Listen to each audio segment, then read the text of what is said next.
সুপ্রিয় দর্শক, বাংলাদেশের নামকরা দুটি রাজনৈতিক দল হলো আওয়ামী লীগ ও বিএনপি।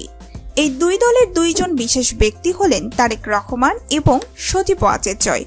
আপনারা সকলেই এই দুজন ব্যক্তিকে কম বেশি চিনে থাকবেন, কিন্তু আপনারা কি জানেন এরা বর্তমানে কত টাকার মালিক? ক্ষমতা সম্পদের পরিমাণে কে বেশি এগিয়ে?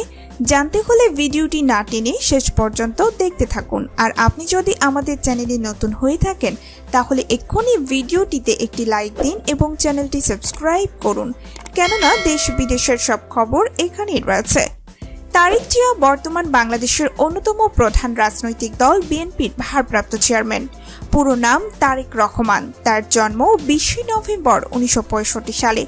তার পিতা জিয়াউর রহমান ছিলেন বাংলাদেশের স্বাধীনতা যুদ্ধের অন্যতম সংগঠক ও সাবেক রাষ্ট্রপতি এবং মাতা বেগম খালেদা জিয়া বাংলাদেশের 3বার নির্বাচিত প্রধানমন্ত্রী।